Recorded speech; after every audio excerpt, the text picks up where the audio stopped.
যদি গৌর না হইত তবে কি হইত, কেমনে ধরিতাম দে। হরে কৃষ্ণা। আমরা দশম পরিচ্ছেদে, আমরা চৈতন্য চৈতন্যের দশম পরিচ্ছেদে 52 নম্বর শ্লোক করেছিলাম। আজকে আমরা 53 নম্বর শ্লোক থেকে শুরু করব। জগন্নাথ দেখি পুনঃ নিজ ঘরে আইলা, जगन्नाथ देखी पुनः निज घर आइला, প্রসাদ আনাইয়া ভক্ত গণে খাওয়াইলা। प्रसाद आनाइया भक्त गणे खावाइला। সেই জগন্নাথ দেবকে দর্শন করে চৈতন্য মহাপ্রভু তার ঘরে ফিরে গেলেন এবং প্রসাদ আনিয়ে সমস্ত ভক্তদের খাওয়ালেন। जब श्री चैतन्य महाप्रभु जगन्नाथ मंदिर होकर अपने निवास स्थान लौट आए तो उन्होंने पर्याप्त मात्रा में जगन्नाथ जी का प्रसाद मंगवाया, जिसे उन्होंने अपने भक्तों में बांट दिया, जिससे कि वे भरपेट खा सके। तो लास्ट दिन हम लोगों ने देखा था कि जगन्नाथ जी का नौका विहार लीला हुआ गोविंद विग्रह का। तो फिर गोविंद विग्रह जब मंदिर में गए तो जगन्नाथ प्रभु मंदिर में दर्शन करने गए, तो वहां से फिर महाप्रभु अपने निवास स्थान में लौट के आए हैं और जो भी भक्त लोग आए थे उनके लिए प्रसाद का व्यवस्था उन्होंने करवाया है। इष्ट गोष्ठी सभा लइया कतक्षण कइला, गायत्री राधिका माता जी, सुमना माता जी, बबीता माता जी, मुन्ना लाल प्रभु जी, कोई नहीं है लगा। प्रभु जी बोलिए, फिर से हम पढ़ रहे हैं। प्रभु जी बोलिए, हम पढ़ रहे हैं। इष्ट गोष्ठी सब लइया कतक्षण कइला, इष्ट गोष्ठी सभी लैया कथो कुना कहिया, निज निज पूर्व बासाय सबाए पाठाइला। নিজ নিজ পূর্ব ভাষায় সবাই পাঠাইলা। তারপর কিছুকাল তাদের সঙ্গে ইষ্টগোষ্ঠী করে সেই চৈতন্য বাবু তাদের পূর্ববর্ষ দ্বারা যে যে গৃহে বাস করেছিলেন সেই সেই গৃহে পাঠালেন। तो उसके बाद क्या हुआ कि महाप्रभु गौर के भक्त लोग के साथ कुछ देर भागवत के विषय में बात किया और लास्ट ईयर जब जहाँ रुका था उनको फिर से वही स्थान दिया गया रहने के लिए। भक्तों से कुछ समय तक बातें करने के बाद श्री चैतन्य महाप्रभु ने उन सबसे अपने अपने उन्हीं डेरों में स्थान ग्रहण करने के लिए कहा जिसमें वो पिछले वर्ष रह चुके हैं।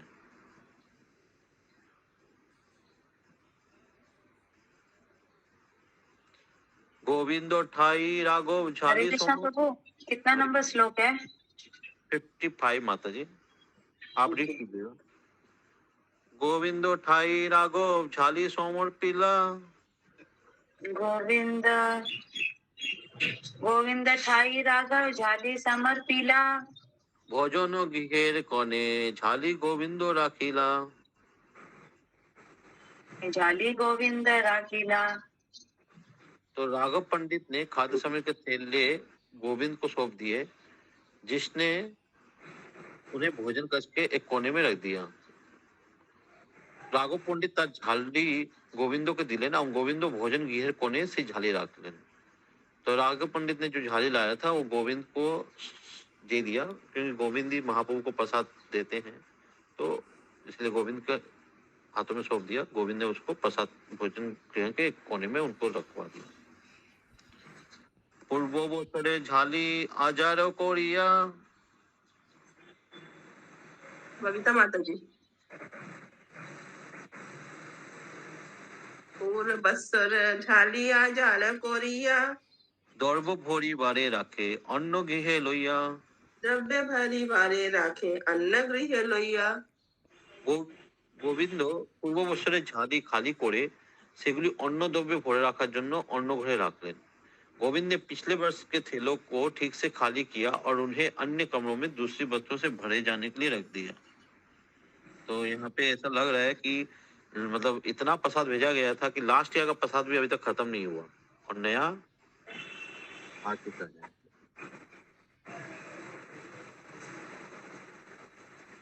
आर दिन महाप्रभु निज गण लइया, बबीता माता जी बोलिए।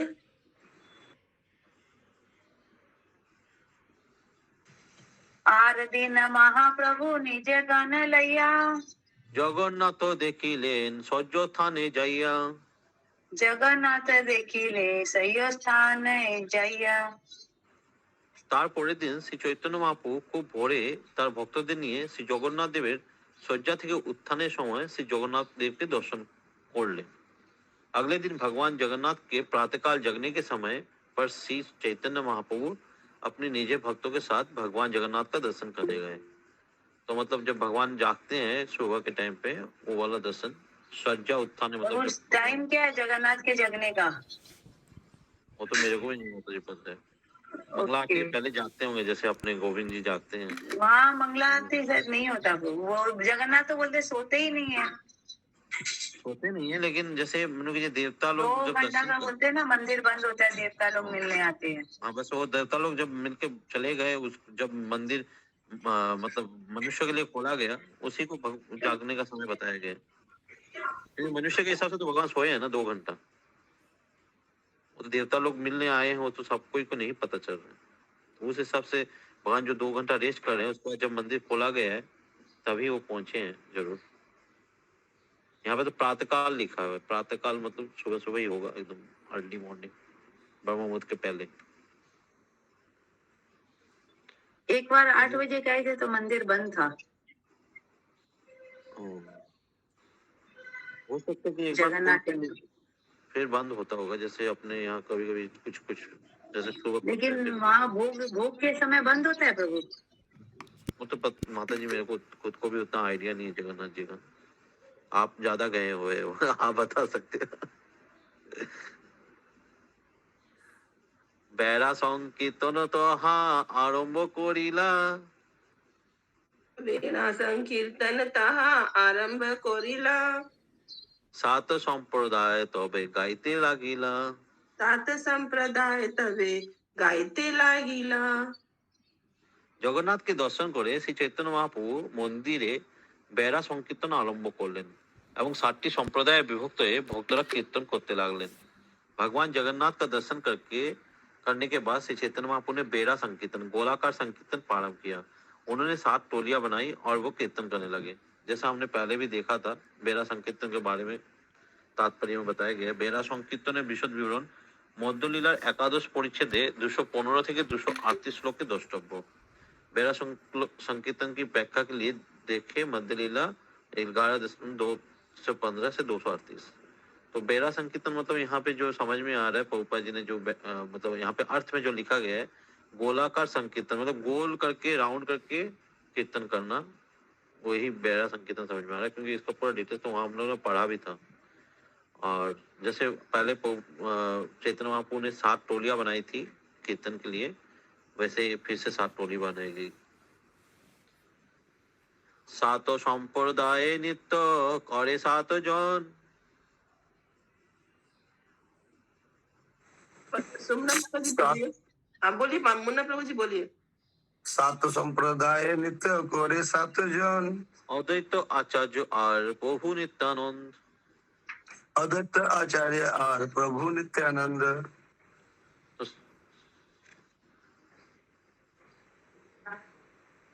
বক্রেশ্বর অচ্যুতানন্দ পণ্ডিত শ্রীবাস, বক্রেশ্বর অচ্যুতানন্দ পণ্ডিত শ্রীবাস, বক্রেশ্বর অচ্যুতানন্দ পণ্ডিত শ্রীবাস, সত্যরাজ খান আর নরহরি দাস। সত্যরাজ খান আর নরহরি দাস। তো 7 সম্প্রদায়ে অদ্বৈত আচার্য নিত্যানন্দ প্রভু, বক্রেশ্বর পণ্ডিত, অচ্যুতানন্দ, শ্রীবাস পণ্ডিত, सत्यराज खान और नरहरि दास ये 7 जन नृत्य করছিলেন। अन्य टोलियों के नर्तक थे 7 टोलियों में हर एक में अद्वैत आचार्य, नित्यानंद प्रभु जैसे मुख्य नर्तक था। अन्य टोलियों के नर्तक थे बक्रेश्वर पंडित, अच्युतानंद, पंडित श्रीवास, सत्यराज खान और नरहरि दास। तो ये 7 जन 7 टोली में नृत्य कर रहे थे। जैसा पहले हम लोगों ने देखा था कि हर एक टोली में कुछ करताल बजाने वाले, शायद 2 मृदंग बजाने वाले, 4 करताल, ऐसा कुछ था ना, किसी को अगर याद हो तो। एक एक टोली में 2-2 मृदंग बजाने वाले थे प्रभु। 2 मृदंग और 4 मृदंग, 2 करताल, 4 मृदंग, 2 करताल, एक डांसर। अच्छा, तो वही एक एक डांसर जो था उनका नाम यहाँ पे फिर से बताया गया है। आगे भी हम लोगों ने पढ़ा था ये। 7 সম্প্রদায়ে প্রভু করেন ভ্রমণ। बबीता माता जी ऐसे बोलिए। सात संप्रदाय प्रभु करे नगरमण মোর সম্প্রদায়ে প্রভু ঐছে সবার মন। मोर संप्रदाय प्रभु ऐसे सावाकमण সেই চৈতন্য মহাপু 60টি সম্প্রদায় ভ্রমণ করছিলেন এবং সকলে মনে করছিলেন শ্রী চৈতন্য মহাপু আমার সম্প্রদায়ে রয়েছেন। जब श्री चैतन्य महाप्रभु निरीक्षण करते हुए एक टोली से दूसरी टोली में विचरण करते तो प्रत्येक टोली का व्यक्ति यही सोचते कि महाप्रभु हमारी टोली में है। तो इस घटना से कोई और घटना भगवान का लीला का कुछ याद आ रहा है जहाँ पे सब कोई सोच रहा है कि भगवान हमारे साथ है। रासलीला। हाँ। रासलीला में जैसे गोपी लोग को लग और रहा था ये ब्रज में जब वो वन भोजन दोनों दोनों तो वहाँ पे सबको लग रहा था कि भगवान हमारे साथ ही नृत्य कर रहे हैं। यहाँ पे भी वैसे ही हर एक संप्रदाय के लोगों को लग रहा है कि भगवान हमारे ही ग्रुप में डांस कर रहे हैं। तो भगवान का ये अचिंत्य शक्ति है, भगवान कर सकते हैं। संकीर्तन कला होले आकाश भेदिलो संकीर्तन कोला हले आकाश भेदिलो सब जगन्नाथबासी देखिते आइलो। सब जगन्नाथवासी देखिते आइलो সংকীর্তনের শব্দে আকাশ বিদন্ন হলো, তখন সমস্ত জগন্নাথবাসীরা সেই কীর্তন দেখতে এলেন। सामूहिक कीर्तन से इतना तुमुल ध्वनि हुई कि इससे आकाश भर गया और जगन्नाथपुरी के सारे निवासी कीर्तन देखने के लिए आए। तो इतना आवाज हुआ कि लोग सब देखने आए। जैसे हम लोग रथ यात्रा में निकलते हैं तो बहुत कीर्तन वीर्तन होता है तो लोग अपने अपने घरों से झांकते रहते हैं खिड़की से, कुछ नीचे आते कुछ नहीं आते लेकिन ऊपर से देखते रहते हैं। यही महत्व है संकीर्तन का। राजा आसी दूरे देखे निज गण लइया माता जी बोलिए राजा आसी दूरे देखे निज गण लैया राजपत्नी सब देखे अटाली चढ़िया राजपत्नी सब देखे अटाली चढ़िया পাত্র মিত্র সহ রাজা এসে দূর থেকে সেই কীর্তন দেখতে লাগলেন এবং রাজপত্নীরা সকলে প্রসাদের উপর चढ़े সেই কীর্তন দেখতে লাগলেন। राजा भी अपने निजी सहायकों समेत वहां आया और दूर से दिखता रहा। सारी रानियों ने महल की अटारियों से देखा। तो राजा भी अपने पार्षद के साथ आया है महाप्रभु का नृत्य कीर्तन देखने और रानी लोग भी आई है, रानी लोग भी देख रही है, प्रसाद के ऊपर से देख रही है। जैसे पहले देखा जाता है कि राजमहल में झरोके बनाए हुए रहते थे रानियों के लिए, कुछ भी प्रोग्राम मतलब वहां से देखते रहते थे, वैसे ही कुछ होगा। कीर्तन आटोपे पृथ्वी करे टलमल कीर्तन आटोले पृथ्वी करे टलमल हरि ध्वनि करे लोके हইল কোলাহল।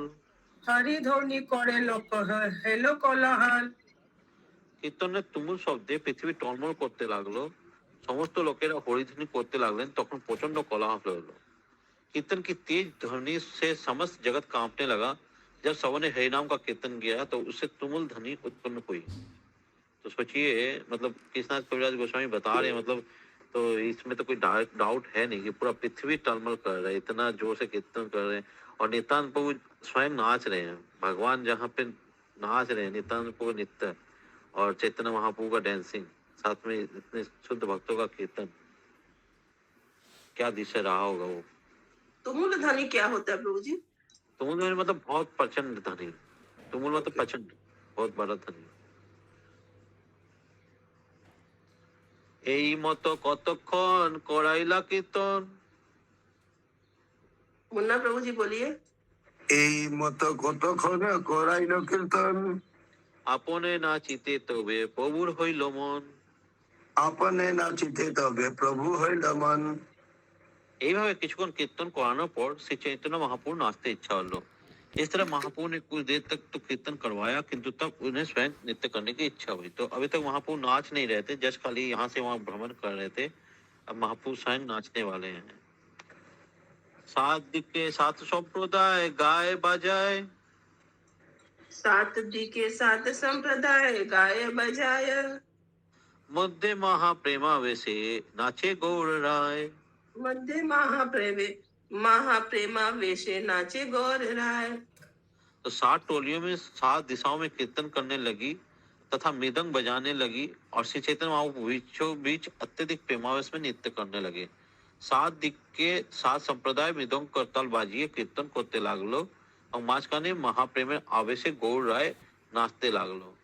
तो एक जैसे लग रहा है सर्कल जैसा हो गया है, और सर्कल का 7 पॉइंट पे 7 टीम कीर्तन कर रही है और महाप्रभु बीच में नृत्य कर रहे हैं।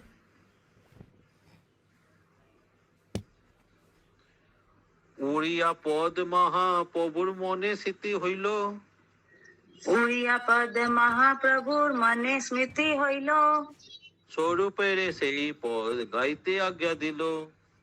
স্বরূপের সেই পদ গাইতে আজ্ঞা দিল। সেই চৈতন্য মহাপ্রভু তখন একটা উড়িয়া পদ মনে পড়লো এবং তিনি স্বরূপ দামোদরকে तখন সেই पद गाइते बोललेन। तो श्री चैतन्य महाप्रभु को उड़िया भाषा की एक पंक्ति याद आई और उन्होंने उसे स्वरूप दामोदर को गाने का आदेश दिया। तो महाप्रभु को कोई उड़िया भाषा का कोई पंक्ति याद आई और स्वरूप दामोदर को उन्होंने गाने के लिए आदेश दिया। जैसे आप लोग आगे भी देखे हैं, रामानंद राय और स्वरूप दामोदर का यही काम था, एक जन कथा सुनाते थे और एक जन कुछ गाते थे, शायद इस तरह से स्वरूप दामोदर को गाने के लिए बताया बोला गया है। तो क्या बोला गया है? जगमोहन परिमुंडा जाऊ, जगमोहन परिमुंडा बाऊ बाऊ जाऊ है माता जी। जाऊ জগমোহন, হ্যাঁ, জগমোহন কীর্তন কক্ষে श्री जगन्नाथ देव श्री पादपदे আমার মস্তক অবনত হোক। ये जो ये भजन गाया गया उस भजन का एक लाइन यहाँ पे बताया गया है और उसका मतलब क्या है? जगमोहन नामक कीर्तन कक्ष में मेरा शीर्ष जगन्नाथ के चरणों पे गिरे। तो जगमोहन जो है ये अपने लोग आगे पढ़े हैं जगमोहन के बारे में, जब महाप्रभु का मार्जन लीला आया था।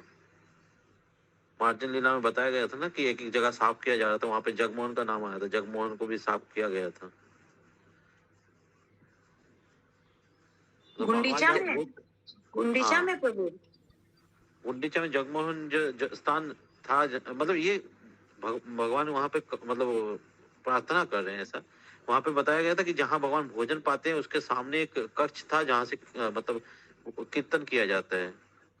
तो वहां पे वो ऐसा बताया जा रहा है। ये जगमोहन नामक कीर्तन कक्ष है प्रभु जी। हाँ, अपन लोग पढ़े थे वहां पे, जब गुंडीचा मार्जन पढ़े थे वहां पे आया था, याद होगा आप लोग को। नहीं है प्रभु।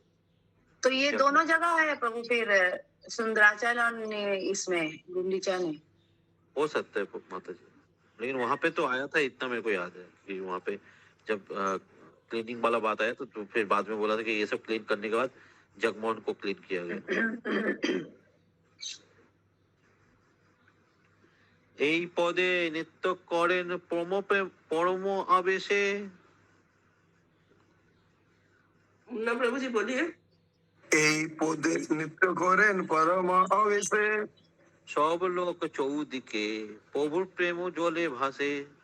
সব লোক চৌদিকে প্রভুর প্রেমে জলে ভাসে। সেই গানের সঙ্গে পরম আবেশে শ্রী চৈতন্য মহাপ্রভু নৃত্য করতে লাগলেন এবং চতুর্দিকে সমস্ত लोग তার प्रेमाश्रुत सिक्त হলেন। केवल इस पंक्ति के कारण श्री चैतन्य महाप्रभु बड़े प्रेमावेश में नृत्य कर रहे थे, उनके चारों ओर के लोग उनके आंसुओं के जल में तैरने लगे। तो ये जो पंक्ति गाई गई इससे महाप्रभु को प्रेमावेश मतलब आया और उसमें वो नृत्य करने लगे। और वो नृत्य देख के सब लोगों का क्या हुआ? सब रोने लगे एकदम। ये क्या रोना है? ये प्रेम में जो रोना है वो प्रेमावेश में रोना है। ये मतलब दुख से नहीं रो रहे हैं बहुत लोग, प्रेमावेश में रो रहे हैं महाप्रभु को देख के। उनके आंसू लिखा प्रभु जी, उनके प्रभु ये आंसुओं से। महाप्रभु रो शायद कर रहे हैं, लिखा है कि इस केवल इस पंक्ति के कारण चैतन्य महाप्रभु बड़े प्रेमावेश में नृत्य कर रहे थे, उनके चारों ओर के लोग उनके आंसुओं मतलब महाप्रभु के आंसुओं के जल में तैरने लगे। इसका मतलब अच्छा। महाप्रभु को अष्ट सात्विक विकार आ रहा है क्या? वो हो सकता है, लेकिन बांग्ला में जो लिखा है उसमें ऐसा लिखा हुआ है, সেই গানের সঙ্গে পরম আবেশে শ্রী চৈতন্য মহাপ্রভু নৃত্য করতে লাগলেন এবং চতুর্দিকে সমস্ত लोग तार प्रेमासुत्ते, अच्छा हाँ वही लिखा हुआ है, तार प्रेमासुत्ते सिक्त हो रहे, मतलब महाप्रभु जो रो रहे हैं उसी आंसू में सब बह जा रहे हैं। तो ऐसा लग क्योंकि रहा है एक कि बार अष्ट सात्विक विकार में हमने सुना था कि जब वो उनके आंख से मतलब जो पानी गिर रहा था वो झरने की तरह गिर रहा था, झरने की तरह।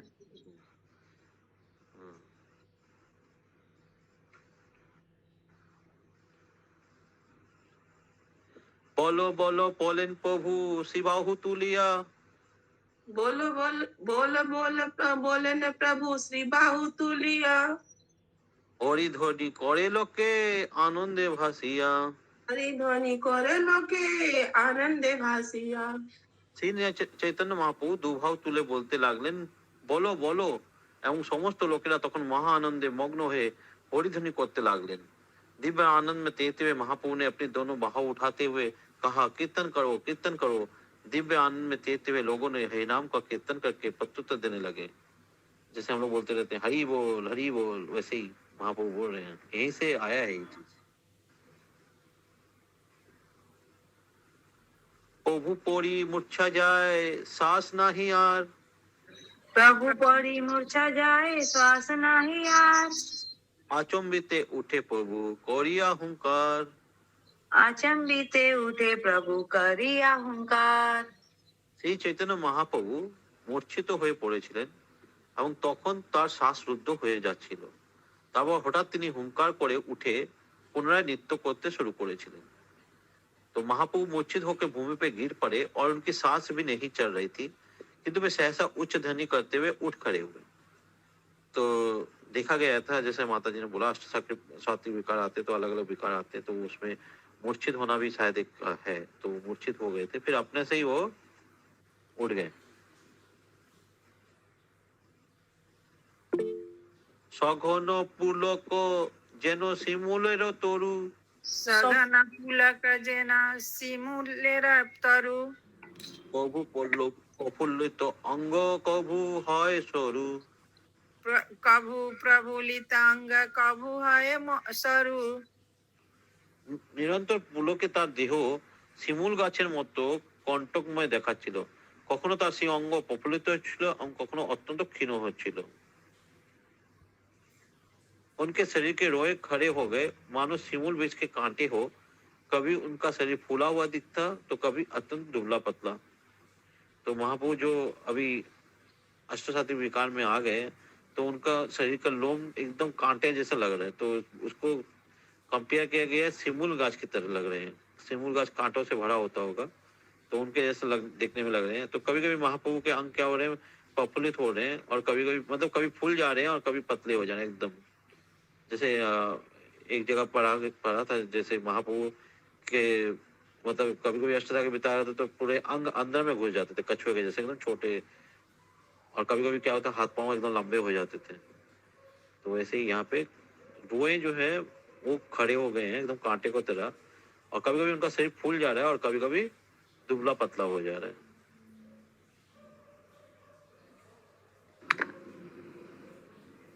প্রতিরম কূপে হয় পশ্বেদ রক্তোদ্গম। প্রতিরম কূপে হয় প্রস্তর রক্তদম। যজ গগ পরিমুমু গদ গদ বচন। যজ গগন পরিমুমু গদ গদ বচন। তার প্রতি রোমকূপে স্বেদবিন্দু এবং রক্ত উদ্গম হচ্ছিল। ভাবাবেশে উচ্চারণ করতে অক্ষম হয়ে গদ গদ বচনে তিনি বলছিলেন, যজ গগ পরিমুমু। तो उनके शरीर के प्रत्येक रोमकूप से पसीना आ रहा था और रक्त निकल रहा था। उनकी वाणी लड़खड़ा रही थी, वो पंक्ति का ठीक से उच्चारण नहीं कर पा रहे थे। वे केवल जज गगा परी मुमु ही उच्चारित कर पा रहे थे। तो वहां पर क्या बोलना चाह रहे हैं, जज गगा परी मुमु, कौन बता सकते हैं? जगन्नाथ का नाम बोलना चाह रहे हैं। नहीं प्रभु जी, वही जगमोहन परी मुंडा जाऊ। हाँ, वही जगमन परिमुंडा जाओ। वहां पर अभी एकदम भाव में है। तो जैसे अपन लोग कभी कभी होते हैं, बहुत कोई डीप रो रहा है, तो रोते रोते कुछ बोलना चाह रहा है कोई बच्चा, तो ठीक से बोल नहीं पाता है, कुछ कुछ लेटर्स निकलते हैं। वैसे महाप्रभु अभी एकदम भाव में है, तो महाप्रभु जो बोल रहे हैं वो ठीक से उच्चारण नहीं कर पा रहे हैं। तो वही जो उड़िया पद था जगमोहन परिमुंडा जाऊं, तो उसका उन्होंने थोड़ा थोड़ा मतलब बोल पा रहे हैं, जग जग गगा परिमुमु। एको एको दंत जन पृथक पृथक नरे। मुन्ना प्रभु बोलिए। एक एक दंत जेन पृथक पृथक नड़े। ওইছে নরে দন্ত যেন ভূমি কষি পড়ে। इच्छे नड़े दंत जेन भूमि खसी पड़े। तो তো তার দাঁতগুলি যেন আলাদা হয়ে নড়ছিল এবং সেগুলি এমনভাবে নড়ছিল যেন মনে হচ্ছিল সেগুলি খসে মাটিতে পড়বে। उनके सारे दांत हिलने लगे मानो एक दूसरे से अलग हो। ऐसा लग रहा था मानो वे सब भूमि पे गिर पड़ेंगे। तो कोई क्या इसको कल्पना कर पा रहे हैं आप लोग कि महाप्रभु का एक एक दांत जो है वो इस तरीके से हिल रहा है, मतलब कि कितना जोर से हिल रहा होगा कि लग रहा है कि अभी अभी ये गिर जाएगा और भूमि पे गिर जाएगा। मतलब अलग अलग दांत सब एक साथ में नहीं हिल रहे, मतलब अलग अलग जैसे होता है कि एक एक जैसे हिल रहा है, पता चल रहा है कि एक एक दांत हिल रहा है और ऐसा लग रहा है कि अभी ये गिर के भूमि में पड़ जाएंगे। सोचिए मतलब कैसा भाव है। पहले एक चीज बताया गया, आप लोगों ने ध्यान दिया कि नहीं दिया, कि महाप्रभु का जो रोमकूप है उससे पसीना आ रहा था और साथ में रक्त भी निकल रहा था एक एक रोमकूप से। तो सोचिए कि देखने में कितना मतलब ऐसे प्रतीत हो रहा है कि बहुत ही कष्टदायक स्थिति है, लेकिन ये बहुत ही उनके लिए आनंददायक स्थिति है। एक एक रोमकूप से रक्त निकल रहा है, एक एक दांत हिल रहे हैं।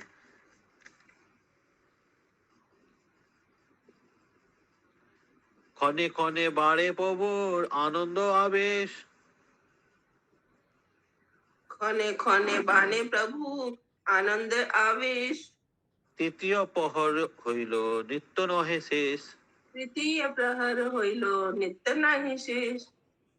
প্রতিক্ষণে মহাপুর আনন্দের আবেশ বর্ধিত হচ্ছিল এবং তাই তৃতীয় প্রহরেও তা नित्य शेष होलो ना। तो उनका दिव्य आनंद प्रतिक्षण बढ़ता गया, अतः दोपहर के बाद भी उनका नित्य समाप्त नहीं हुआ। तो सोचिए महापुर नित्य कर रहे हैं और ऐसा प्रतीत हो रहा है कि मतलब उनका आनंद बढ़ रहा है। बाहरिक दृष्टि से हमको लग सकता है कि अब अगर भौतिक दृष्टि से देखें कि उनके रोम से खून बह रहा है, उनके दांत हिल रहे हैं, लेकिन ये बाहरिक दृष्टि से दिख रहा है, लेकिन अंदर का जो भाव है महाप्रभु का भाव आनंद इतना बढ़ रहा है कि महाप्रभु को समय का भी ध्यान नहीं है कि कितना समय हो गया है। तृतीय पहर खत्म हो गया तब भी महाप्रभु नृत्य कर रहे हैं। सब लोके उथलिल आनंद सागर। सब लोके उथलिल आनंद सागर। सब लोक पासरिल देह आत्मघर। सब लोक पासारिल देह आत्मघर। সমস্ত লোকের হৃদয়ে আনন্দের সাগর উদ্দোলিত হলো এবং সকলে তাদের দেহ মন এবং ঘরের কথা ভুলে গেলেন। दिव्य आनंद का सागर उफन चला और वहां उपस्थित प्रत्येक व्यक्ति अपना शरीर मन तथा घर भूल गया। तो जो भी महाप्रभु का ये नृत्य देखने आए थे जगन्नाथवासी लोग, तो महाप्रभु का ये नृत्य देख के वो अपने आप को भूल गए कि वो क्या है, कहाँ मतलब घर जाना है, घर का चिंता सब कुछ भूल गए। मतलब जैसे एकदम वही उसी मोमेंट को वो लोग जी रहे हैं, उसी पल को जी रहे हैं, महाप्रभु के आनंद को। जैसे हम लोग कभी कभी होता है कि हम लोग लेक्चर में बैठे रहते हैं या कुछ करते हैं, लेकिन हम लोग का मन कहीं और रहता है, घर की तरफ या कुछ। लेकिन यहाँ पे जो पढ़ के लग रहा है कि वो मतलब उस पल को जी रहे हैं, उनको कुछ याद नहीं है कि वो कौन है, क्या है, नहीं है, ये सब कुछ ध्यान उन लोगों को नहीं आ रहा है। वो जस्ट खाली महाप्रभु को नित्य जो ये इतना प्रेमा बस नित्य हो रहा है उसी में पूरा मग्न हो गए हैं। ना उनको घर का चिंता है, ना खुद का चिंता है कि हम मतलब यहाँ नित्य देखने आए, ये वो सब कुछ भूल के खाली महाप्रभु के नित्य को में एकदम सरोवर हो गए हैं। दिव्य आनंद का सागर उफर चला और वहां प्रत्येक व्यक्ति अपना शरीर मन तथा घर भूल गया। तबे नित्यानंद प्रभु सृजिला उपाय। गायत्री माता जी बोलिए। तबे नित्यानंद प्रभु सृजिल उपाय। क्रमे क्रमे कीर्तनिया राखिल सबाय। कर्मे कर्मे कीर्तनिया राखिल सबाय। তখন নিত্যানন্দ প্রভু একটি উপায় উদ্ভাবন করলেন। क्रमे क्रमे তিনি कीर्तनियाদের स्तब्ध করলেন। तब नित्यानंद प्रभु ने कीर्तन को समाप्त करने की विधि ढूंढ निकाली। उन्होंने धीरे धीरे सारे कीर्तनियों को रोक दिया। तो उन्होंने नित्यानंद प्रभु को चिंता होने लगी, महाप्रभु इतने देर से नृत्य कर रहे हैं। तो नित्यानंद प्रभु ने उस नृत्य को रोकने के लिए एक उपाय निकाला कि एक एक कीर्तन वालों को स्टॉप किया गया। तो एक एक धीरे धीरे स्टॉप होगा तो कीर्तन का जो वॉल्यूम है वो धीरे धीरे कम हो जाएगा और लास्ट में जब कीर्तन ही बंद हो जाएगा तो नृत्य भी बंद हो जाएगा। स्वरूपेर संगे मात्र एक संप्रदाय। स्वरूपेर संगे मात्र एक संप्रदाय। स्वरूपेर संगे से हो मंद स्वरे गाय। स्वरूपेर संगे से मंद स्वरे गाय। এইভাবে কেবল স্বরূপ দামোদর গোস্বামীর সঙ্গে একটি মাত্র সম্প্রদায় গাইতে লাগলো এবং স্বরূপ দামোদরের সঙ্গে তারা অত্যন্ত মৃদুস্বরে গাन गाइছিলেন। केवल एक टोली सबूत दामोदर के साथ कीर्तन करती रही, वो भी अत्यंत मंद स्वर से कीर्तन कर रही थी। तो ये जो चीज है ये हम लोग प्रैक्टिकल लाइफ में भी देख सकते हैं। जब हम लोग का कोई भी प्रोग्राम होता है और जब कीर्तन धीरे धीरे चलता है तो नृत्य उतना लोग नृत्य नहीं करते हैं, बस खाली उसका आनंद लेते हैं। और जब कीर्तन एकदम फुल फेज में होता है तो लोग अपने आप ही ऑटोमेटिकली जो जिसको नाचने का मन भी नहीं होता है वो भी नाचने लग जाते हैं। ऐसा होता है ना। तो वैसे ही नित्यानंद प्रभु ने ये उपाय निकाला कि जब कीर्तन का वॉल्यूम कम हो जाएगा, कीर्तन का फ्रीक्वेंसी कम हो जाएगा और स्लो मोशन में कीर्तन होगा तो महाप्रभु का नृत्य ऑटोमेटिकली धीरे धीरे क्या होगा, कम हो जाएगा और महाप्रभु शांत हो जाएंगे। लेकिन देखते हैं क्या होता है। प्रभु जी हरे कृष्णा। तो स्वरूप हाँ। दामोदर तो किसी टोली में नहीं थे ना, वो 7 टोली में। यहाँ पे तो माता जी लेकिन स्वरूप दामोदर का तो उन्होंने गाने बोला था ना, वो जगह मोहन। हाँ हाँ हाँ, लेकिन जो 7 टोली थी उसमें नहीं थे। एक्चुअली 7 टोली में हम लोग को खाली नृत्य करने वाले का नाम बताया गया है। अच्छा। 7 टोली के कौन इंचार्ज थे इसका नाम नहीं बताया गया। अलग वहाँ पे जो हम लोगों ने पढ़ा था इंचार्ज अलग था और नृत्य करने वाले अलग थे और कीर्तन करने वाले अलग थे। अब स्वरूप दामोदर कौन से कोई टोली में थे कि नहीं थे वो यहाँ पे बताया नहीं गया। आगे जहाँ बताया गया है यहाँ पे प्रभुपाद जी ने बताया मध्य लीला का 115 से कुछ वो श्लोक का, वहाँ पढ़ेंगे तो समझ में आएगा कि स्वरूप दामोदर कोई टोली में थे कि नहीं थे। क्योंकि यहाँ पे खाली जो 7 जन का नाम बताया गया है वो खाली कीर्तन वाले करने वाले हैं और हर एक टीम में मतलब नृत्य करने वाले हैं। हर एक टीम में कीर्तन करने वाला अलग था। तो हो सकता है स्वरूप दामोदर कीर्तन करने वाले को कोई टीम में हो, मे बी। वो जब तक नहीं पढ़ेंगे तो क्लियर नहीं कर पाएंगे। तो কোলাহল নাহি প্রভুর কিছু বাহ্য হইল,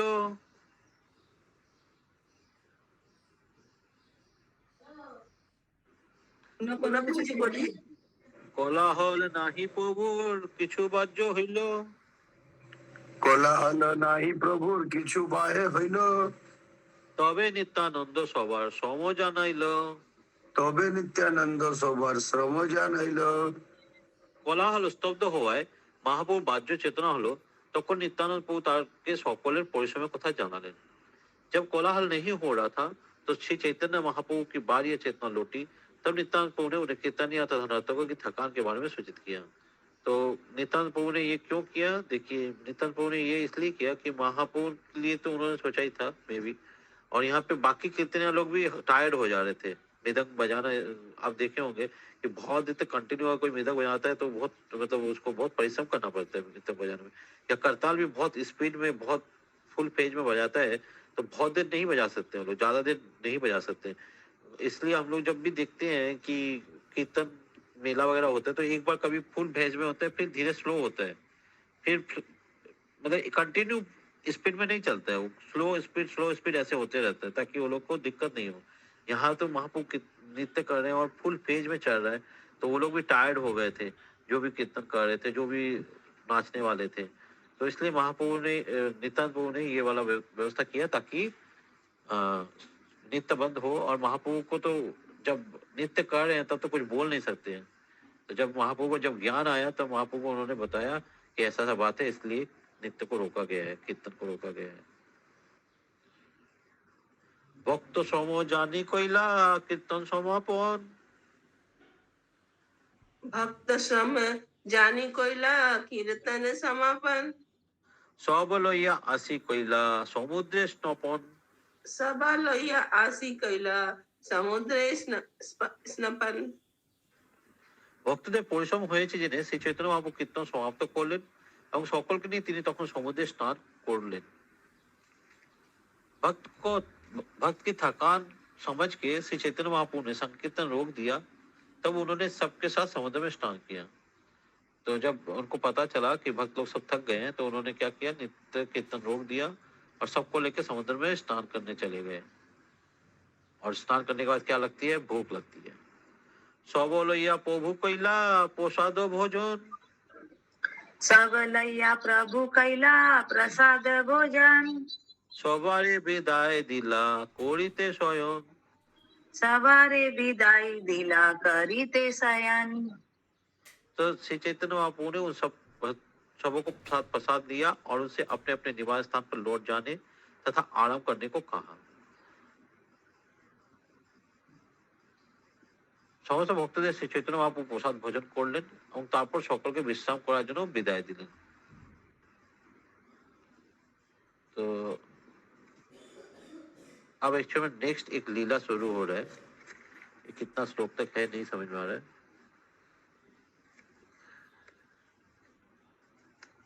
ठीक है, करते हैं इसको। গম্ভীরার দ্বারে করেন আপনে শয়ন, गंभीरार द्वारे करें अपने शयन, গোবিন্দ আসিয়া করে পাদ সম্মোহন, गोविंद आसिया करे पाद संभवन। তারপর শ্রী চৈতন্য মহাপ্রভু গম্ভীরার দ্বারে শয়ন করলেন এবং গোবিন্দ এসে তার পাদ সম্মোহন করতে লাগলেন। श्री चैतन्य महाप्रभु गंभीरा के द्वार पर लेट गए और गोविंदा वहां आके महाप्रभु के पांव दबाने लगे। तो अभी महाप्रभु ने प्रसाद पा लिया और गंभीरा जो है गंभीरा के द्वार पे ही लेट गए प्रभु, और गोविंदा आके क्या किया, उनको पांव दबाने लगा। तो प्रभु जी यहाँ तक दूसरा लीला चालू हो रहा था, यही रहने दीजिए। और कल हाँ, का वही। आज का दोनों का कहूट है। हाँ वही बात है। काऊ तो एक्चुअली हम बना नहीं पाए हैं, अंकित प्रभु को बोले हैं प्रभु, अंकित प्रभु इतना कम टाइम में बना पाए हैं कि नहीं पाए नहीं पता मेरे को। मैंने प्रभु को बोला था कि मैं काऊ बना नहीं पाया, किसी को अगर क्लास लेनी तो हरे कृष्णा प्रभु जी, हरे कृष्णा। कावत प्रभु अंकित प्रभु से कांटेक्ट किया है लेकिन फोन नहीं उठा रहे प्रभु। सो हमको लग रहा है आप और 15 मिनट कराइए, 7 बजे तक कराइए प्रभु। अच्छा प्रभु, ठीक आज संडे है, 7-7:10 तक कराइए। ओके। और प्लस इन लोग ने प्रभु भक्ति वृक्ष है, प्रभु 7-10 नहीं। हाँ भक्ति इनका वृक्ष भक्ति है। वृक्ष बहुत लेट में है, बहुत लेट में है भक्ति वृक्ष, लेकिन आगे से फॉलो अप 9 करती है। बजे उसीलिए प्रभु प्रसाद, हाँ, उसीलिए- भगवान का उसीलिए- प्रसाद भी बनाना है। हाँ वो उसीलिए 7:15 तक आराम से कराइए। हरी हरी बोल। नहीं प्लीज प्रभु प्लीज आगे मत बढ़ाइए टाइम।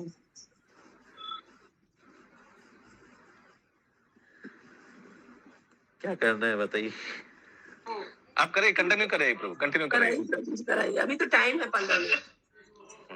इन लोग ने यात्रा में भी नहीं आया, यात्रा में भी नहीं आया इन लोग ने। ये पनिशमेंट रुकिए इसका पनिशमेंट दे रहे हैं प्रभु। देखिए हम लोग कहाँ है, देखिए हम लोग अभी सब दर्शन कर रहे हैं। ये शिव जी का मंदिर है, मदनेश्वर महादेव। हरी बोल हरी बोल। हरी बोल हरी बोल। ये प्रभु हम लोग जी है एक जन शुद्ध देखने वाला गोपाल भी तो प्रभु। चाहिए ना, इसलिए हम लोग यहाँ पे हैं। ये पंकज नेत्र वजेश प्रभु, सब हम लोग हरी हरी बोल। हरी ये है बोल, हरी बोल, मार्कंड सरोवर प्रभु। हरी बोल।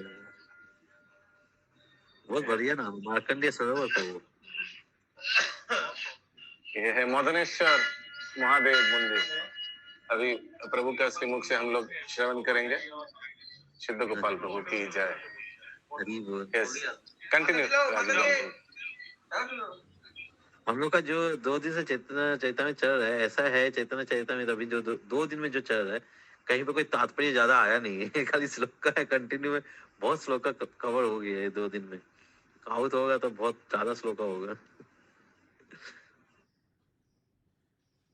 आप ही बनाइएगा प्रभु जी कल, और ढेर सब बना डालिएगा।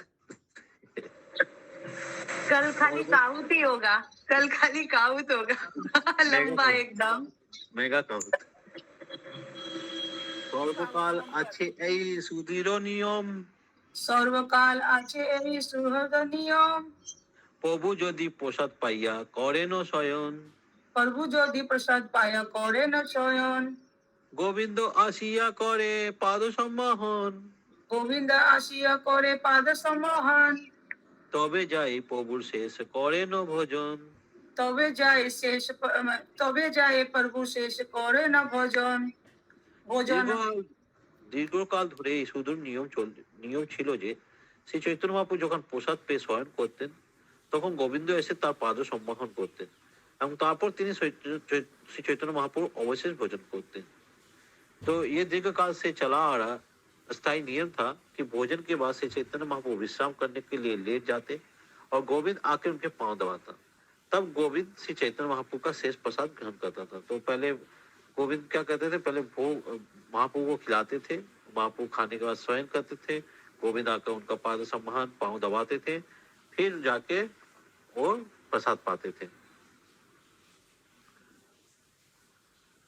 সবদার চুরি প্রভু করিয়াছেন শয়ন। मुन्ना प्रभु जी बोलिए। সব দ্বার ঝুড়ি প্রভু করিয়াছেন শয়ন। ভিতরে যাইতে না রে গোবিন্দ করে নিবেদন। ভিতরে যাইতে না রে গোবিন্দ করে নিবেদন। এক পাশ হো মোরে দেহ ভিতর যাইতে। এক পাশ হো মোরে দেহ ভিতর যাইতে।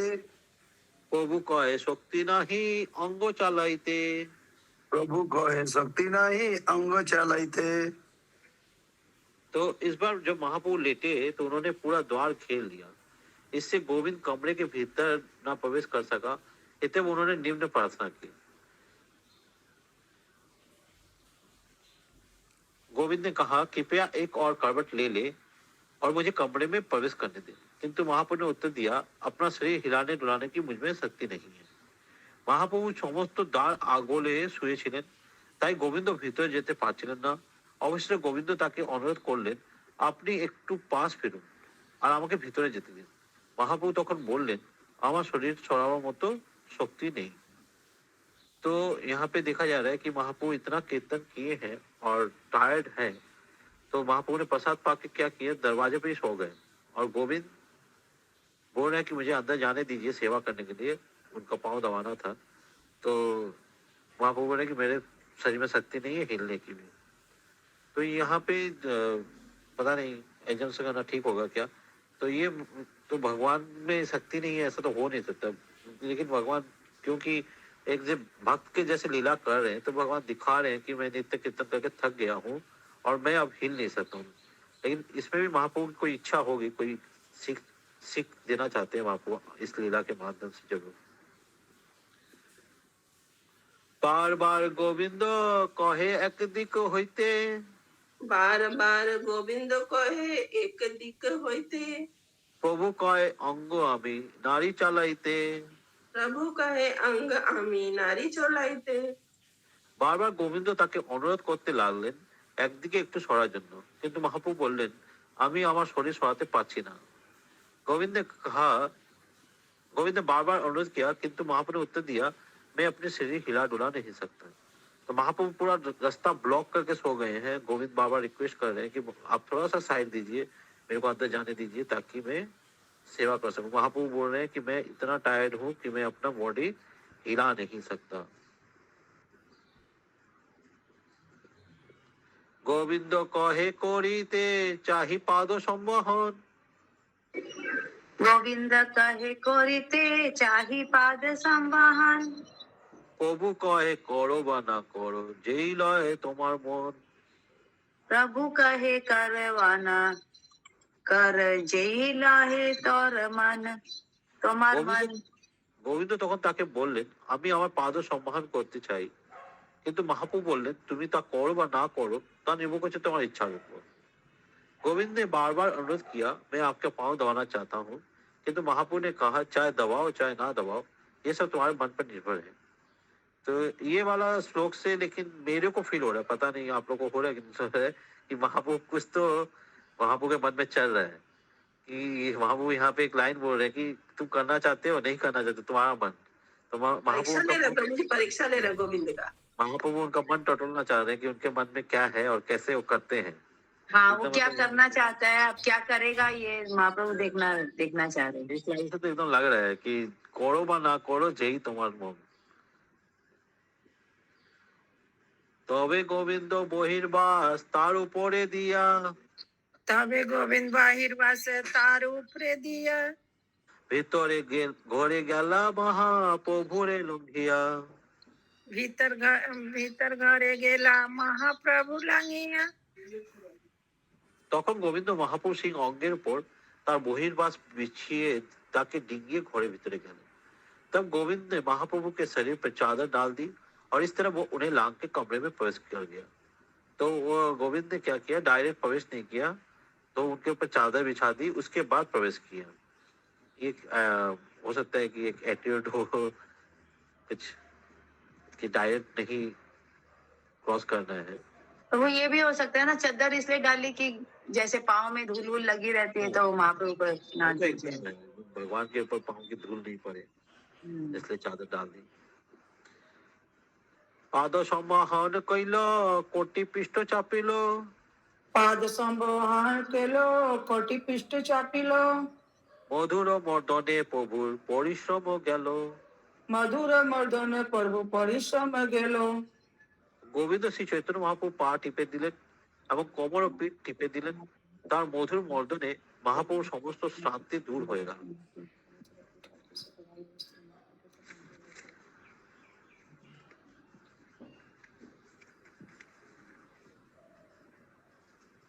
गोविंद ने हमेशा की तरह महाप्रभु के पांव दबाए। उसने महाप्रभु की कमर तथा पीठ हल्के से दबाई और इस तरह महाप्रभु की थकान दूर हो गई। तो गोविंद का काम था ये, हर बार गोविंद जब भोजन देते थे महाप्रभु को, उसके बाद रोज ही दबाते थे। आज कुछ स्पेशल है क्योंकि महाप्रभु आज थोड़ा ज्यादा टायर्ड है, तो महाप्रभु को ज्यादा और महाप्रभु का सब श्रांति जो है वो दूर हो गया। जो भी थकान महाप्रभु को हुआ था सब दूर हो गया। सुखे निद्रा হইল প্রভুর গোবিন্দ চাপে অঙ্গ। मुन्ना प्रभु जी बोलिए। सुखी निद्रा হইল প্রভু গোবিন্দ চাপে অঙ্গ। দণ্ড দুই বই প্রভুর হইলা নিদ্রা ভঙ্গ। দণ্ড দুই বই প্রভু হইলা নিদ্রা ভঙ্গ। গোবিন্দ গা টিপে দেওয়ার ফলে মহাপ্রভু প্রায় 45 মিনিট অত্যন্ত সুখে নিদ্রা গেলেন এবং তারপর তার নিদ্রা ভঙ্গ হলো। जब गोविंद ने उनका शरीर दबाया तो महाप्रभु लगभग 45 मिनट तक अच्छी तरह सोए, तब उनकी नींद टूटी। चलिए महाप्रभु की नींद 45 मिनट में टूट गई, हम तो होते तो 2-3 घंटे ही नहीं उठते।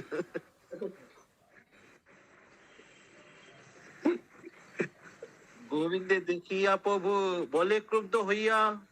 गोविंदे देखिया प्रभु बोले क्रुद्ध হইয়া। আজি কেন এতক্ষণ আছিস বসিয়া।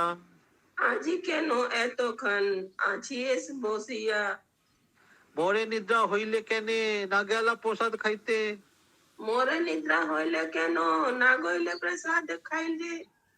গোবিন্দ কহে দ্বারে শুইলা যাইতে নাহি পথে। গোবিন্দ কহে দয়রে শুইলা যাইতে নাহি পথে। গোবিন্দকে সেখানে বসে থাকতে দেখে শ্রী চৈতন্য মহাপ্রভু একটু ক্রুদ্ধ হয়ে বললেন, আজ কেন তুমি এখনো এখানে বসে আছো? আমি ঘুমালে তুমি কেন প্রসাদ খেতে গেলে না? গোবিন্দ বললেন, আপনি দরজার সামনে শুয়েছিলেন বলে ঘর থেকে বেরোবার কোনো পথ ছিল না। तो जब महाप्रभु ने गोविंद को अपने बगल में बैठे देखा तो वो कुछ नाराज हुए और पूछा, तुम आज इतनी देर तक यहाँ क्यों बैठे रहे हो? महाप्रभु ने पूछा, मेरे सो जाने के बाद तुमने प्रसाद ग्रहण करने क्यों नहीं गए? गोविंद ने उत्तर दिया, आप द्वार रोक के लेटे हुए थे और जाने का कोई रास्ता ना था।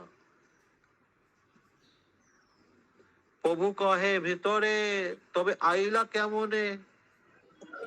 प्रभु कहे भीतरे तबे आइला केमने। তৈছে কেনে প্রসাদ লইতে না কইলা গমনে। तैछे केने प्रसाद लैते ना कैला गमने। গোবিন্দ কহে মনে আমার সেবা সে নিয়ম। गोविंद कहे मने आमार सेवा से नियम। অপরাধ হোক কিবা নরকে গমন।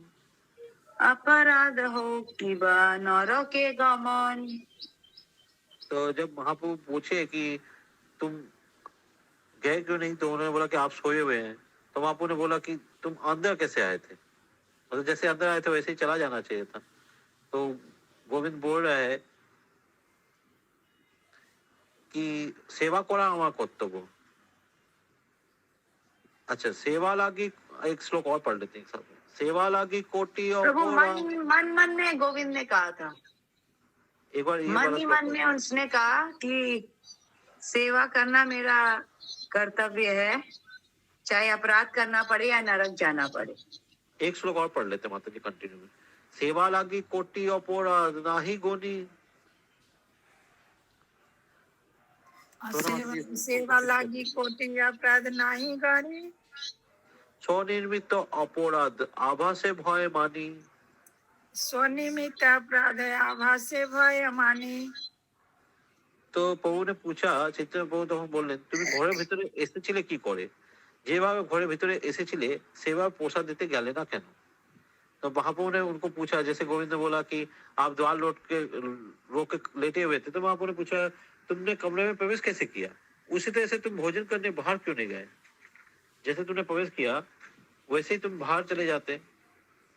तो गोविंद ने मन मन में क्या कहा, गोविंद मने मने बोललेन, सेवा करा আমার কর্তব্য, তার ফলে আমার অপরাধ হোক বা নরকেই গমন হোক, ভগবানের সেবা করতে গিয়ে যদি আমার কোটি অপরাধও হয় তার আমি কোনো গুরুত্ব দিই না, কিন্তু নিজের সুখের জন্য অপরাধের আভাসকেও আমি ভয় করি।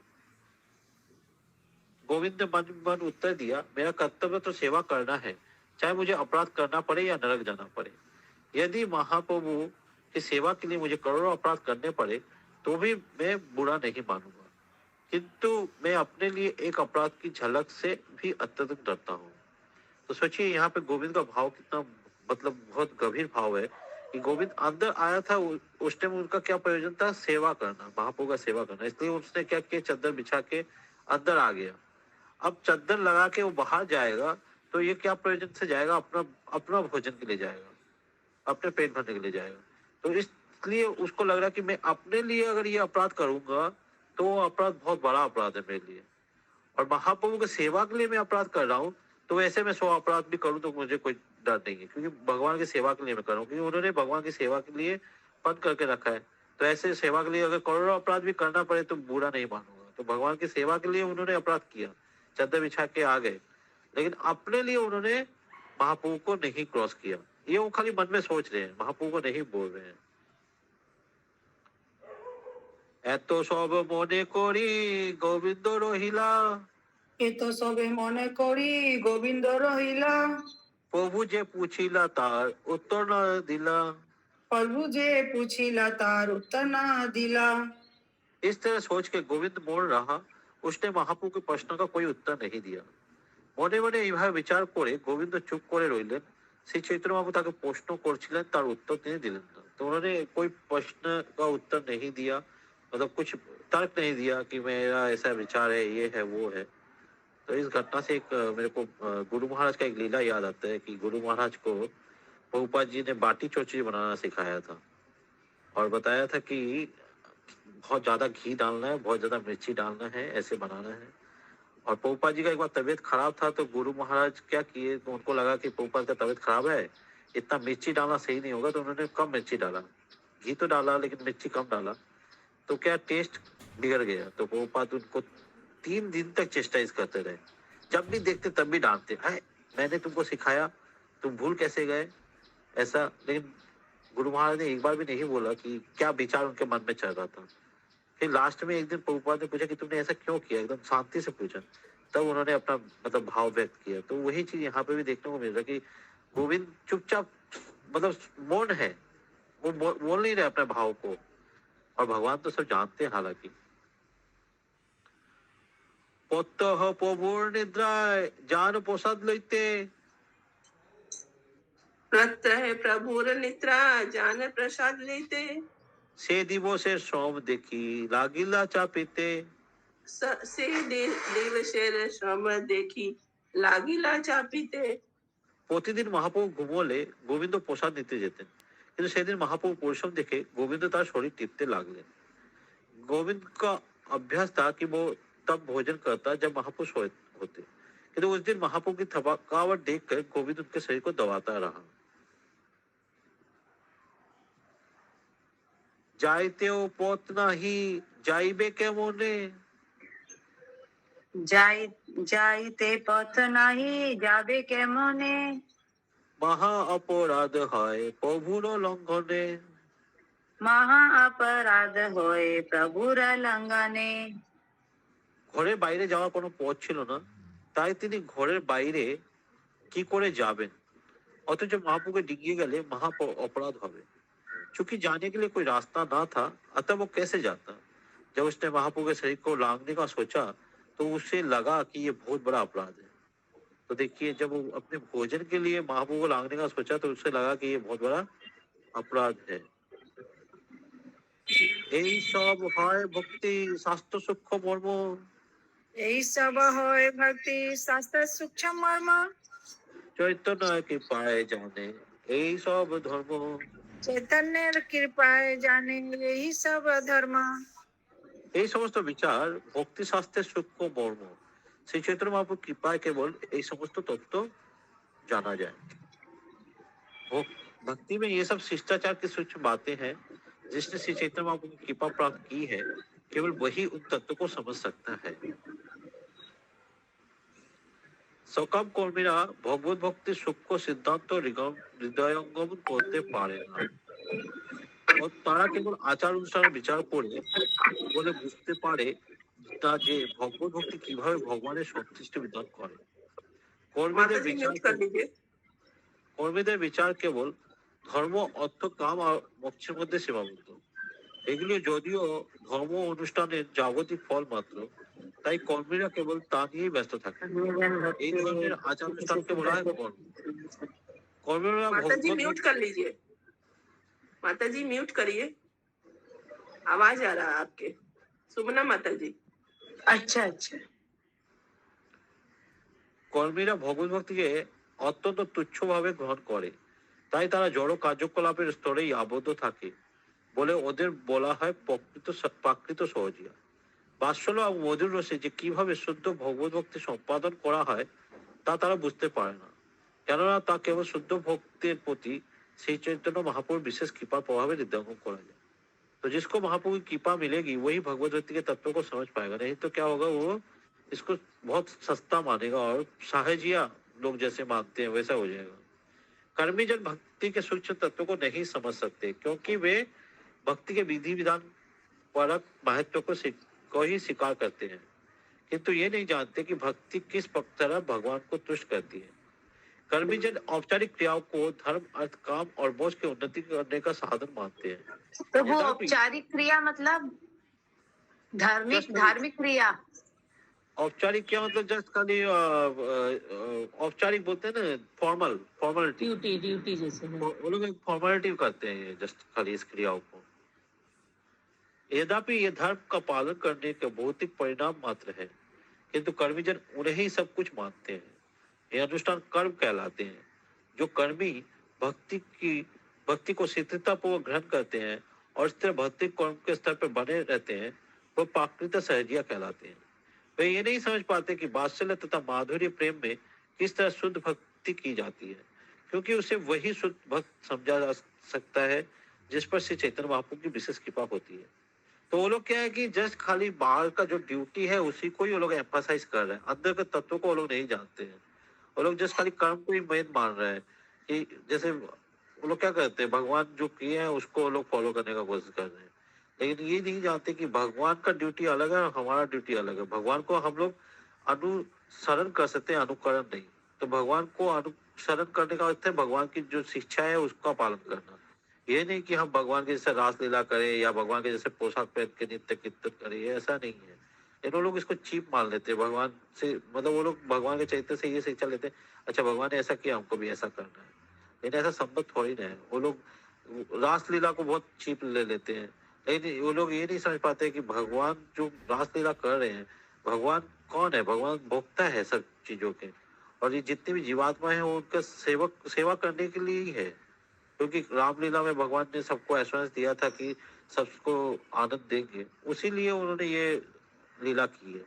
लेकिन इसको अगर हम चीपली ले लेंगे कि हम भी भगवान का पोजीशन ले लें, तो ये तो वही हो गया जिस कारण हम लोग यहाँ आए हैं, भगवान से ईर्षा करके कि हमको भी भोक्ता बनना है, हमको भी दूसरों से सेवा पूजा की अपेक्षा है, तभी हम यहाँ आके फंसे हुए हैं। और यहाँ आके भी अगर हम उसी विचारधारा में है तो वो प्राकृतिक सहजिया मतलब है, उसमें मतलब भक्ति का जो तत्व है उनको वो तत्व का ही मालूम नहीं है कि हमको भगवान का सेवा करना है, किस तरह से करना है। अब देखिए गोविंद का तत्व कितना मतलब कितना सूक्ष्म तत्व था। गोविंद जैसे आया था वैसे जा सकता था, सिंपली जा सकता था, लेकिन उसने सोचा कि मैं जब अंदर जा रहा हूँ तो ये भगवान की सेवा के लिए है।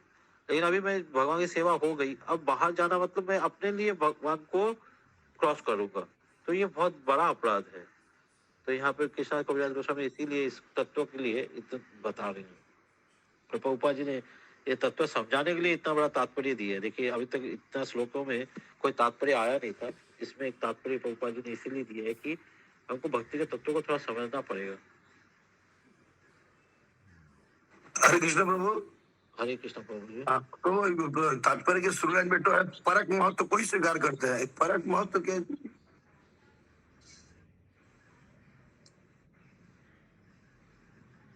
परक महत्व को ही स्वीकार करते हैं, क्योंकि वे भक्ति के विधि विधान परक महत्व को ही स्वीकार करते हैं, क्योंकि ये नहीं जानते भक्ति किस तरह भगवान की तुष्टि करती है।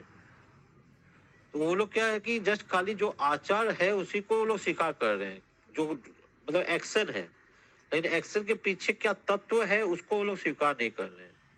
यहीं पे पाकित सजिया रहेगा तो वो क्या करेगा, वो जैसे अंदर आया था वैसे ही चला जाएगा। वो इतना विचार नहीं करेगा कि हम भगवान की सेवा के लिए अंदर आए थे और हम अपने लिए बाहर जा रहे हैं, वो इतना विचार नहीं करेगा। जिसको तत्व का ज्ञान नहीं, वो क्या करेगा, सिंपली वो अंदर आया, ड्यूटी किया और चला गया। उसको तत्व का कोई ज्ञान ही नहीं, उसके लिए खाली जस्ट एक्टिविटी जो है वो इम्पोर्टेंट है। वो एक्टिविटी हम क्यों कर रहे हैं, जैसे हम लोग पूजा कर रहे हैं, भगवान की पूजा बाहर लोग भी पूजा करते हैं, जैसे कोई भी दुकान खोलता है, गणेश जी लक्ष्मी जी को धूप दिखाते हैं, और भक्त लोग भी पूजा करते हैं। लेकिन बाहर का लोग जो पूजा कर रहा है वो किस लिए कर रहा है, वो जस्ट खाली एक आदान प्रदान करने के लिए कर रहा है कि हम 2 रुपया का धूप बत्ती दिखाएंगे, मेरे को 2000 रुपया का कमाई हो जाए। तो वहाँ भाव नहीं है, उसको तत्व नहीं है। लेकिन हम भगवान का पूजा कर रहे हैं क्योंकि हम जानते हैं कि भगवान सर्वश्रेष्ठ है और भगवान ही सब चीज के आधार है, और हम उनके अंग से, अंग का काम है सेवा करना। तो हमको भक्ति तत्व का ज्ञान है तब हम कर रहे हैं, और उनको ज्ञान नहीं है लेकिन वो एक्टिविटी कर रहे हैं। तो वो एक्टिविटी क्या मोनोटोनस हो जाता है एक टाइम के बाद। लेकिन जब हम तत्व के साथ करते हैं तो हमको वो कर्म करके भी आनंद मिलता है, उस एक्टिविटी में भी आनंद मिलता है, क्योंकि हमको उस तत्व का ज्ञान है। और बिना ज्ञान के अगर हम कोई काम करते हैं तो ज्यादा दिन उसको नहीं कर सकते। ठीक है प्रभु।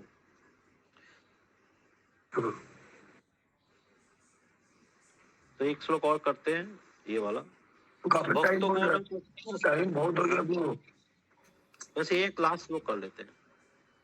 भक्त गुण प्रकाशिते प्रभु बड़ रंगी, भक्त गुण प्रकाशिते प्रभु बड़ रंगी, এই সব প্রকাশিতে কইলা এত ভঙ্গি। এই সব প্রকাশিতে কেলা তো ভক্তি ভঙ্গি ভক্তর গুণ প্রকাশ করতে মহাপ্রভু অত্যন্ত উৎসুক, এবং তাই তিনি এই ঘটনা অবতারণা করেছিলেন। महाप्रभु ने अपने भक्तों को उच्च गुण को प्रकट करने में अत्यधिक रुचि रखते हैं, और यही कारण है कि उन्होंने इस घटना का घटने दिया। तो देखिए हम लोग पहले ही हम लोग समझ गए थे कि ये जो है कि महाप्रभु का कुछ लीला तो चल रहा है कि भगवान सर्वसमर्थ है, वो बोल रहे हैं कि हम टायर्ड हैं, हम अपना बॉडी को हिला नहीं सकते। तो इस लीला के माध्यम से वो एक प्रकाश कर रहे हैं, भक्तों का गुण प्रकाश कर रहे हैं, कि गोविंद का गुण यहाँ पे प्रकाशित हो रहा है, कि गोविंद का सेवा भाव प्रकाशित हो रहा है, कि सेवा के लिए उन्होंने कितना बड़ा स्टेप लिया। ठीक है, आज यहीं तक रखते हैं। एखाने रहिल ग्रंथ अमृत लोहरी,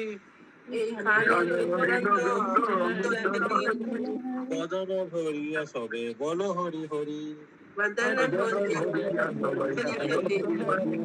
बोल हरि बोल हरि बोल।